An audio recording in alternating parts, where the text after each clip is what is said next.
Welcome to the CEO Project Podcast, where Jim Schlexer, author of the best-selling book, Great CEOs Are Lazy, and the founder of the CEO Project, provides ideas and tools to help CEOs of mid to large-sized companies grow and optimize their businesses. Now, let's get started with the show. Hey, everybody. Welcome to the CEO Project Podcast. My name is Jim Schlexer. I am your host, and today we're playing with Sharon McGuire, my partner in crime. Hey, Sharon. How are you? I'm good.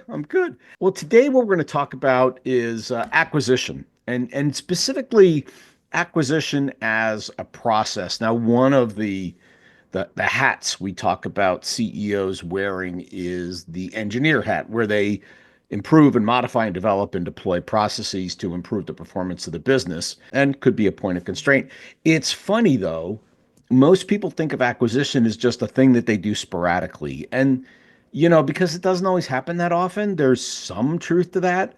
But there's a whole bunch of stuff that can be done on a regular, repeatable, recurring basis. And the more you do of it, the better you get at it. So we're going to talk a little bit about what should you do around building a process around M&A as part of your strategy. And, organic growth, right? Growing your company by acquiring clients and launching products and whatnot is awesome. And, high rates of return on that in terms of the invested capital, but a well-structured and thoughtful M&A process can augment your growth rate and yield equally high rates of return, depending on where the synergies come from. So that's where we're going today. We're talking about M&A. Have you ever been in a company that either got bought or got sold or either side of that equation?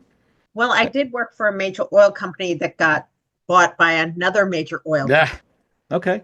There you go. Well, and we did a little acquisition a few years ago, so that's something. So, the first thing to think about as a CEO and a leader is that acquisition is not a strategy. And people think that just, how am I going to grow? They go, well, I'm going to buy people, and that's my strategy. But that is actually not a particularly useful way of thinking about acquisition, because you end up with like a dog kennel of all these different things, different breeds, different types, and it makes it difficult to run them. And classically, conglomerates of that type, GE, Dover, others have what they call a conglomerate discount. And it's because in the public markets, people can't really understand what the heck you are. They're like, well, are you a light bulb company, an automotive company, a medical device equipment, a finance company? I don't know what you are. So each individual chunk would be valued one way, but when I put them together, you actually get a discount. Decrease value. To the sum of the parts, right? So it's not a great way to create value if you're going to confuse your investor or a potential buyer. It happens in the private markets too. You get some private equity or a strategic that wants a capability in one area, and you got a whole bunch of junk inside your portfolio. They go, I don't know how to buy this company, and it's not very interesting to me. So buying a bunch of stuff, even if you can buy it well, isn't the best strategy in the universe. It kind of makes you a private equity firm, which is a different business model. So that's really the first thing when you're thinking about acquisition is, where are we bringing this business strategically? Where do we want to be in 3 years, 5 years, 10 years? What are we trying to create? I did this for one company. I ran smaller market, but we were in humidity measurement. And our goal was global domination of the humidity market. That meant sort of from, I know, little goal like that, right? Right. It's kind of a lofty goal. Yeah, we were ambitious. So, and the whole idea was from parts per billion of moisture in the air, which there's some applications where that's important, all the way up to relative humidity, like we measure for, weather and stuff. We wanted to have capability in all those areas, and we wanted to have penetration in all the markets around the globe, all the major markets around the globe. That drove our whole acquisition strategy. When something was available, we go, do we have capability in that measurement range? Let's say an industrial measurement range. We go, no. Well, then we're really interested in buying it because it would add to that sort of continuum of measurement that we were trying to generate. Or if a company showed up in Europe that had capability, we go, we don't have much in Europe. It'd be great to buy them and build a footprint or foothold into Europe. So it drove our whole acquisition strategy, being clear about what you want. And so that's the first move. Build a really clear strategy. And then the other element is we think about, as I look at the boxes I'm trying to populate to build out my evil master plan, if you will. Um, am I going to build it, develop myself, which we did some of that. Am I going to partner with somebody, meaning maybe buy and resell or a joint venture or some other model, or am I going to buy? So, buy, build, or partner are the three options, and buy is only one of them. Like people go, oh, I got to buy. Right. Well, what if you spent $2 million or $5 million and you built it yourself? Maybe that's a better answer. So as opposed to spending $20 million to go buy a company, it's got its own risks around it, as you probably saw with the merger. Like that merger probably didn't go perfectly, the one that you were involved in. No, it didn't. And, there's a lot. I mean, with a major company like that, there's a lot of things that go unforeseen or not declared. And it can be a lot of litigation. This language. It's the Right. L word. The L word, right behind lawyer, the other L word. Well, that's right. And, they talk about like 80% of all acquisitions not actually delivering the results that they intended, whether they are the strategic objectives they had or the financial objectives they had. I remember one deal I was involved in where somebody else did the deal and I took over the company after we bought it because the president was leaving. So I took over the business for the company I was working for. That's what got me to Maryland, actually. And I looked at the acquisition paperwork and I'm like, where did these numbers come from? Because there is zero probability we're going to achieve these financial numbers that you've got in this spreadsheet you put together. And he goes, those are the numbers I needed to do to get the deal done. Oh, Yeah. gosh. Right. Thinking hard. And I'm like, but then I gotta deliver them, dude. Right. Like, what? You're Right. killing me. And Right. we never did. I had to immediately start rolling back. Like that forecast is never happening.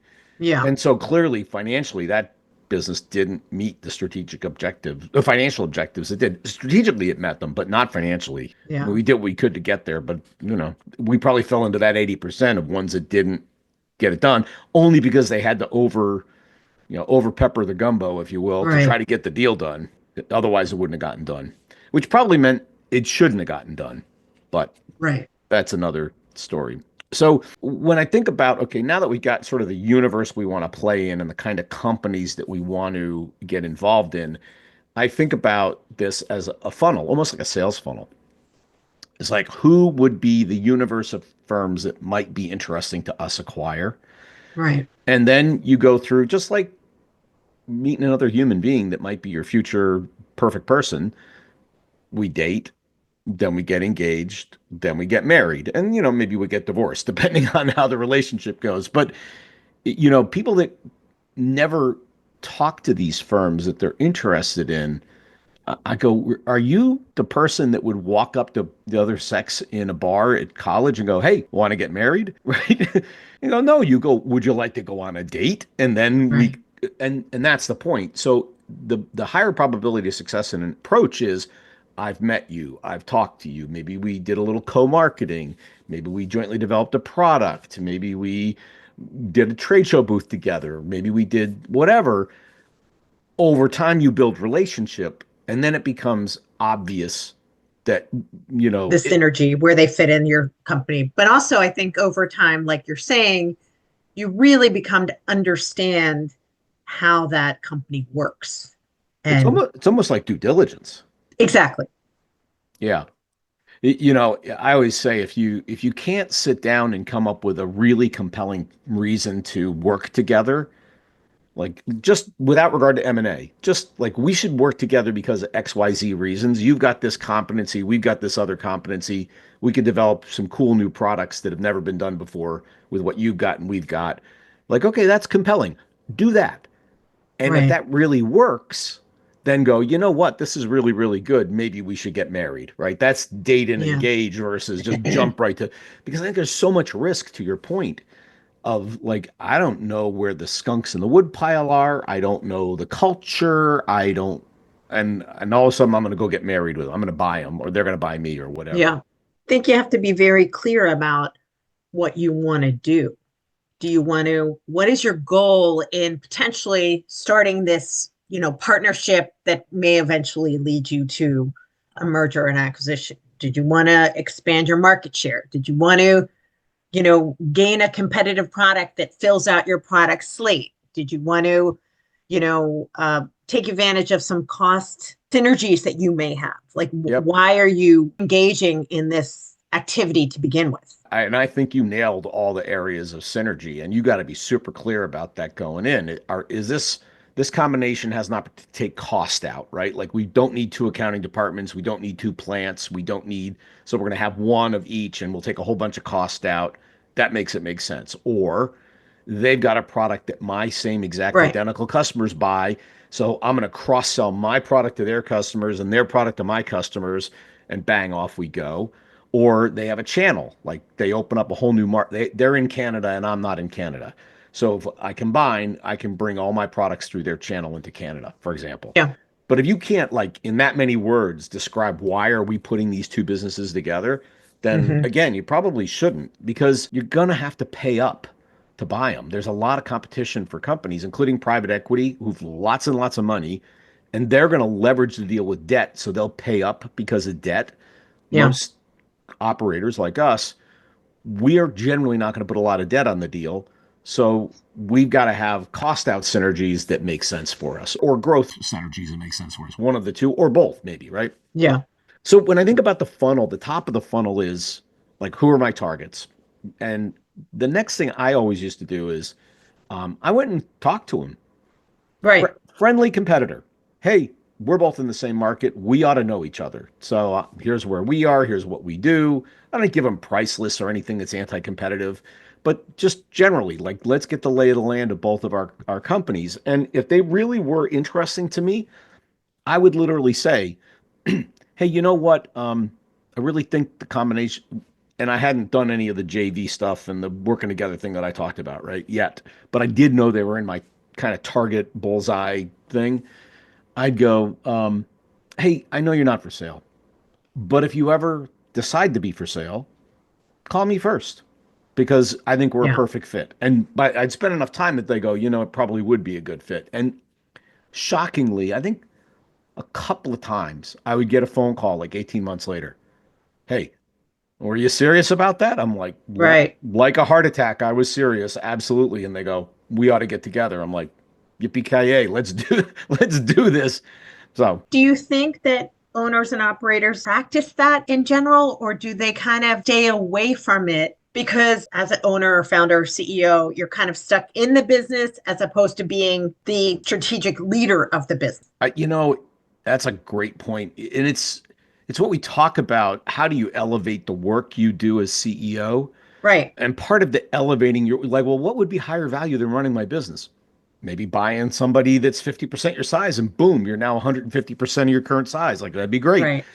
And you don't have the time for it because you're opening the mail and signing all the checks, right? Or Right. whatever. Yeah, that's when we talk about elevating where you spend your time. This is maybe one of the areas to do so, to build a bigger company over time. The other thing they do is they'll do, as CEOs, will normally get every so often an investment memorandum from somebody who's selling their company. So it's Mm. on the market now, and they're like, hey, let's go send out investment memorandum. Let's see who's interested in buying this company. Yeah. I don't like that technique, because that ends up with all kinds of dogs and cats and llamas and Yeah. alpacas and whatever coming across your desk. And who knows if it's a strategic fit or not.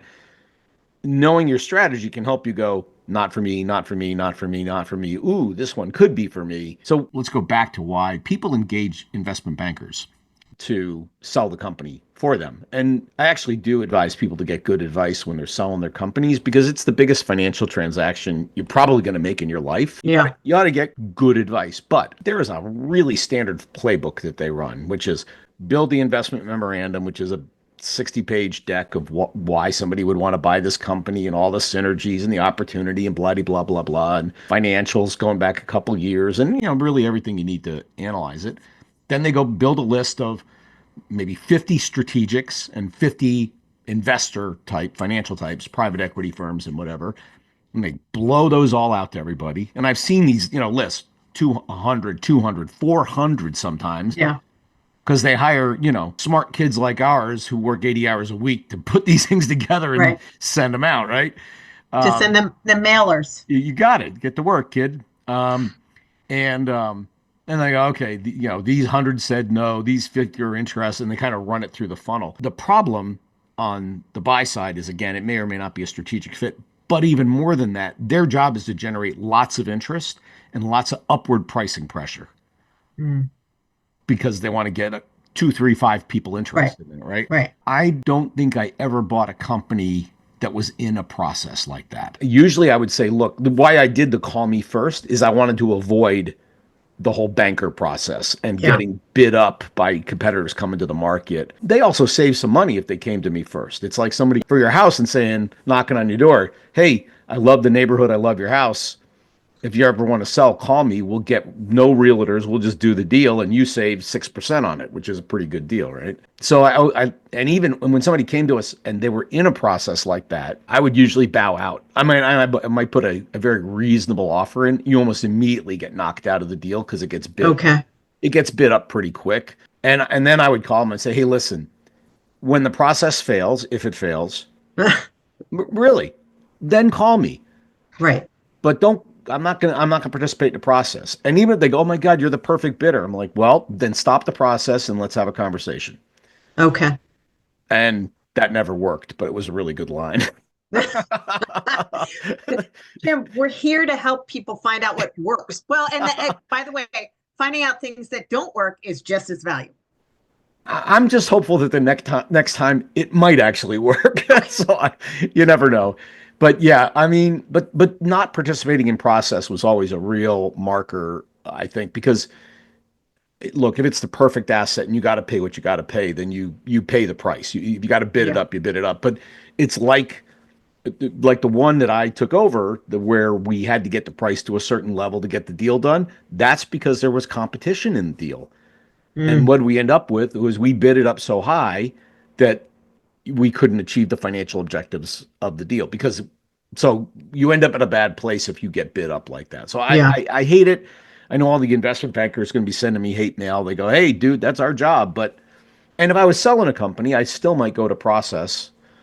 If I went to somebody, so the way to get it done early is to say, I'm willing to pay a very, very fair price, high probability of success because I know I want this asset, I want your company, and let's just get it done. It may not be the tippy top price, but when you think Right. about offers, you got to think about probability of success and the price. So one of the moves I've seen, particularly at private equity firms, they'll put a high price out there and they'll do what's called clearing the room. So, let's say the business is worth $80 million. They'll offer 100. And you go, dang, at 100, I guess I got to say yes, right? They go, okay, it's yours. You got 60 days to do due diligence and da da da. Well, in due diligence, they go, ah, we found this, we found this, we found this, Yeah. which you can always find some warts on the. Sure. No business Right. is perfect. And they go, you know what? We're gonna have to knock our offer down to 75 million. But by Yeah. now it's 60 days later. Everybody else is out of the room. You'd have to restart the whole process. It is absolutely strategic on their part to do that, to bid high, clear the room, and then work you down later. So you got to be really careful about that. And that was part of my pitch. I said, look, I don't think I ever dropped a price after, unless there was something really major, and then we'd come to something reasonable to settle it. But it was not my Mhm. strategy. My strategy was, if it is as you said, I'm going to pay what I told you. I'm not going to play games. And Yeah. I'd even eat a little bad news for the sake of getting the deal done. But beyond a live, at some point you got to say, I can't take any more bad news. You got to Right. adjust price at this point. Too So much risk. yeah, that's the investment bankers and deal memos flowing across. But you do want to build a deal flow coming towards you, right? Of people that are interesting to you. I wouldn't be averse to talking to investment bankers because they kind of know who might be coming for sale. And even them, you could say, listen, if you could pipe that one directly to me and not go through process, I'd be willing to work something out with you. That could happen sometimes if they're highly connected. And Hmm. the kinds of investment bankers I would do that with, I would look at the deals they do, meaning are they in my space? Are they doing deals in my space? Okay. And deal flow. Do they do a lot of deals in my space? Like I'm working with one company right now in the life insurance business, and they've got an investment banker that's kind of been talking to them. And they probably do 3 times the number of deals in this particular form of life insurance brokerage of anybody else in the market. I'm like, they probably know what the right price is. They know who the Mm, buyers are. They probably got them on cell phone speed dial, right? right. So they'd be a good firm to work with potentially to find deals or Yeah. sell the company in that case. So anyway, but I'm big on go kiss the frogs. Figure out who you want to do. Kiss the frogs on your own. Investment bankers and deal flow is just on top of that. So that's a big deal. So moving over to due diligence. Let's say we find the company, we make the offer, we do the letter of intent. That is a non-binding letter of intent usually. And you hear these things about like, well, breakup fees. Like if you don't do the deal, you're going to pay me money, and Yeah. that only happens in mega deals. I've almost never seen that in a smaller scale deal. People want it. They think they can get it. I'm like, you're not Exxon. You're not Amazon. You're not getting that. So they get 60 days usually to do their due diligence, figure out that if there's any problems in the deal, and write the purchase and sale agreement at the same time. Sometimes it's a little longer, but 60 is plenty usually to get this done. And they're going to look at, and you should look at as a buyer, financial due diligence. Go talk to their auditors, go through their books, make sure that they've got a good quality of earnings, that there's not a lot of risk in there. They're not churning clients like crazy. Their margins are good, all those things. Sometimes you'll actually interview clients. Now, buyers freak about this because they don't want you talking to their clients unless the deal's done. But there are ways of doing it. You can hire a third party to do the work. Hey, we're doing a Okay. survey for Sharon McGuire's company. We want to understand, are you happy with the product she offers? Are you likely to continue working with her? Is there any problems that she has not addressed? Those kind of questions as like a survey. Independent. Exactly. And you share that with the company. You get it and the company gets it. That's usually Yeah. but you got a pretty good sense of like their top 20 customers are pretty rock solid. They love the company. They love what they Right. do. They're not Right. going anywhere. That makes you feel good as a Right. buyer. Legal due diligence is always a big part. And I'll give you the one thing you both in building legal contracts for your company, but also you want to look for is what's an assignment clause in your contracts, leases, contracts, everything. So when you write a contract, sometimes it says this contract is not assignable without agreement of the other party. Okay. Or both parties, something like that. Depending on how reasonable the other party is, that could be okay. Ideally, though, it says the seller or the buyer, this is assignable without checking with the other party. So I had this happen once. There was a lease. I had a deal. It was a great deal for the company I was running. We were selling it for a bunch of money, double what it had been off, what we had gotten an offer for 2 years earlier, like literally doubled in 2 years. A much, much bigger company was buying us. So a much better credit risk. My landlord, so I can't remember how many square feet, but 30, 40,000 square feet. Wasn't a big business. The landlord, there was no assignment clause in the lease. Okay. So that seems like that's okay. No, meaning I had to go get approval of the landlord to transfer the lease to the buyer. Oh, okay. Yeah, that's what I mean by no assignment clause. There, as opposed to an assignment clause that I could have just transferred it to this other party and off we go. So I had to go Okay. to them and say, "Hey, listen, I got this way better credit risk, way bigger company. Your position is way more secure. I'm selling the company. I just need you to sign this document to assign the lease." And they go, "Well, I don't know about that." And Oh, literally, they hung me up for 2 weeks, negotiate, trying to get something out of me for this transfer of the lease. We didn't give them anything. Ultimately, they finally said yes, but like they had me, I wasn't sleeping so good. wow. Yeah. Big contracts, make sure you have a unilateral right to assign them to another party. So that's really important as you're building your contracts in your company. Hmm. Put an assignment clause in there that allows you to sign it if you're ever going to buy it. And then when you're buying a company, as you go through the contracts, you want to look for assignment clauses that they can assign the contract to you without having to go check with people. Because Got it. now some of them won't have that, right? And then there's a project to do of getting all the legal contracts assigned over to the new owner, basically, Right. which is Right. is a giant pain in the butt, but it happens. The other thing about legal due diligence is you got to be really careful here that your lawyers don't go cray cray on their billable hour rate. Look at that. Lawyers that like billable hours, right? Wow. By every 6 minute increment. uh, yeah, I thought about you for 2 minutes, so I'll bill you for six, right? Yeah. Exactly. So you do need to manage your lawyers, and I'll go back to the letter of intent. Don't let the lawyers write the letter of intent. You don't let them write the purchase and sale agreement. What you do is you negotiate that, and just like what they call heads of agreement, the major points. Yeah. I agreed to pay Sharon $100 million. I agreed to do it 50% cash, 50% debt. She agreed to roll 10% of her business into the new entity, blah, blah, blah, blah, whatever the things are. We're going to close within 60 days. And then you hand that to the lawyers and say, turn this into a legal contract. Don't let them negotiate the major points. Now, what happens is when they're building the purchase and sale agreement, they're trying to manage risk. So Right. they're going to have all these things you never thought of that they go, well, there's a lot of risk in this. We have to paper it up. Well, your lawyers are trying to push the risk to their side of the page. Their lawyers are trying to push the risk to your side of the page. Right. And, usually 75% of it's okay, but then there's this 20-30% that they could go back and forth until the Oh, forever. right at $1,000 an hour. I'll have that conversation as long as you'd like me to, right? Exactly. So eventually I have to say, listen, once you've done like serve, volley, return, tell me that one's stuck, and I'm going to go have a conversation with the seller, Yeah, exactly. and we're going to solve it and just tell you what the answer is. But I'm not going Right. to let you guys go back volley, volley, volley, volley, volley, volley, volley, Between forever. their lawyers and your lawyers, take them out. I've seen this. Yes, of course. My most ridiculous lawyers gone crazy story is I was selling a company, and we had a piece of software that we used on our servers to manage. It was freeware, downloaded for free, didn't cost us anything, free license. But when they looked at the license on the freeware, there was no assignment clause. Oh, So we were precluded from assigning the use of that software to the buyer.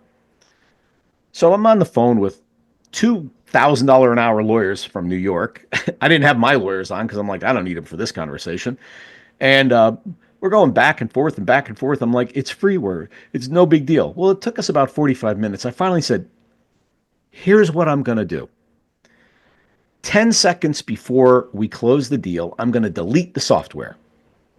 And then 10 seconds after the checks go across the table, I'm going to download the software for free, and then I'm going to start using it. And they go, oh, well, that works. I'm like, you guys just jacked me out of $2,000 for a silly oh my answer. gosh. Yeah. So this is what I mean. Like, you'd think they'd be rational, commercially rational, and spend an appropriate amount of time for a appropriate amount of risk. Nope. They'll drive No. everything to zero and spend way more than you should to manage the risk if you're not careful. So Yeah. managing your lawyers through the due diligence process, super important. And then, of course, employee benefits is the last one. And I don't know, what did they do when they combined those two companies? Did you go to their benefits, or did they go to your benefits, or did they kind of blend them, or how did they, or they leave you alone on benefits? They left us alone for a number of years. And then whenever their contract renewal was up with that large provider, then everybody had to switch. Everybody jumps, yeah. And that's like the number one. There's two questions that all of the people in the acquired company will have. Do I have my job? And are my benefits changing, and Right. my compensation? And so you need to have pretty clean answers on that. They said nothing changes for now. We may change it in the future, and by then, a couple years later, nobody's going anywhere. So I think there's a level of distrust in that scenario. When you're being the acquired company, that's like one of the cultural challenges. These no doubt. people, like you said, are hoping that they keep their jobs, and they don't know what it means. And, it boils down to vacation time, Yeah. PTO, everything. So, I mean, it is the greater good, or you're gaining competitive advantages, which is awesome. But the more you can communicate to everyone in that company that you're acquiring, that you're there to, be their big brother, big sister as well, that is valuable. And I think you got to answer those couple of questions really early in the conversation. Exactly. Yeah. And I think that ties back to due diligence on benefits and compensation. Is you need to understand their benefits against your benefits and say, okay, how are we going to map this? Right. We're going to move them to our benefits, or we're going to leave them alone, or we're going to merge the two, which would affect your people and their people. The other Yeah. place this shows up is salary. Oh, Right, what happens if their strategy was to pay 75th percentile of market and yours was yeah, to pay 50? Well, now they got a director making 185 and your director makes 140. right, What do you do? Right. So you need to understand that because it's going to cause heartburn for a bunch of yeah, people if you don't right. figure out what But you're you're going going to to move that director, which is what happened, to a area in the country. The cost of living was so high that the director's standard of living was going to go down. I've seen that one. Yeah.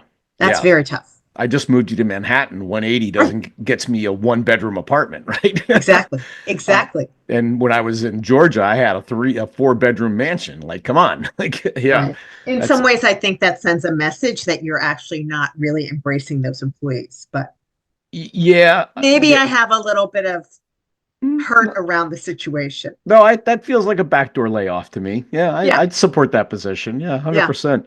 But I'm really big on the team who's going to own the area doing the due diligence, which Mm, means your CFO manages the financial due diligence. Your chief legal officer or somebody appropriate manages the legal due diligence. The VP of sales, VP of marketing, CRO, whatever the title is, manages the client due diligence, and your HR lead manages your employee benefits salary due diligence. Because then when it's time to take over the company, and what I always made them do is, as part of the due diligence, I want day one, day 30, day 60, day 90, day 180. What are the markers that we're going to hit on those days? Like on yeah. day one, do we pull down the signs and put up our signs? Day Mm, one, we have an all hands meeting. By day 30, we've moved the benefits. By day 60, we've done all the reductions that we intend to do. Like, what is that project plan? And I actually yeah. had a couple where I had a woman who worked for me who was super smart and capable. I said, okay, Beth, you're going to be my project manager on this acquisition.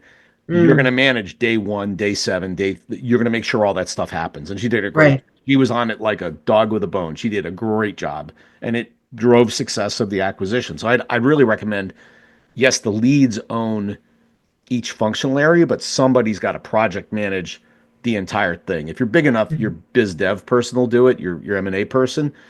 I didn't have that person, so No. she was like a senior marketing person and engineer and da da. I had her do it. And it was a great development thing for her, Mm, and she did a killer job. So the other thing here is title inflation. There's a classic story of when NYNEX and Bell Atlantic put the two businesses together. It's a bit dated, barely 30 years ago. It could be 30 years ago, but NYNEX, which is more New York oriented, and Bell Atlantic, which is more, DC, Virginia, Maryland, that kind of region. NYNEX had way more people with vice president titles per capita. So they mm, gave out VP titles like crazy.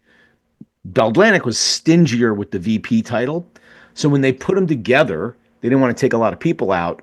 So guess who ended up in all the senior positions because they had so many more VPs? mm. NYNEX. So now to this day, Verizon is essentially baby nine. Well, big NYNEX. It's not baby, but it's baby NYNEX. Grown But up 9X. growing up NYNEX, because NYNEX people ran Verizon, the Bell Atlantic people all got suppressed because they had not been as generous with titles. And so Yeah. this cultural mismatch Yeah. put all the NYNEX people in charge, which may or may not have been a fair thing to have happen, but that's the way it went down. Yeah. Again, on an HR issue, you end up with your leadership, whether you wanted them or not. So I know we touched a lot of topics, but like this is all a process, right? Right. And the more you do it, the better you get at it. And so, as I said, build strategy, figure out where your inorganic or your acquisitive growth is going to come, and then start working this machine. And ideally, you're doing one, two, depends on your capacity, a year, and you start to get good at it. Like one Mm, firm I ran, we did a series of acquisitions, and we're like, okay, pull out the playbook. Here's the financial due right. diligence playbook. Here's the Right. Benny due diligence. And everybody knew exactly what they needed to do because we got really good at it. So that's what I mean by it's a process. People get it. They know Yeah. what to do. They actually built standard templates that they would use to do their due diligence. So that's it. So if you're thinking about acquisition, don't just wait for something to show over your desk. Right. Build your strategy, come up with your targets, go kiss the frogs, and then run it like a real process, like you do everything else in your business. So I think that also elevating the CEO to strategically look for these opportunity is the key because if you're in the business, working on the business, you're not looking for these opportunities that may be out there. I think that's absolutely right. And, inevitably, you're going to have to go to somebody and defend and explain why this is a great idea. You Yeah. better be deep in the weeds on it to be able to do that. And Yeah. your feet are going to be held to the higher. Like, you want to know a great way to get fired as a CEO? Do a really bad acquisition. That'll do the trick. So don't do that. Don't do that. Exactly. Well, everybody, thank you so much for joining us on the CEO Project Podcast. We will see you next time. Thanks for listening to the CEO Project Podcast. We'll see you next time. Be sure to subscribe to get all the future episodes and check out our website, www.theceoproject.com.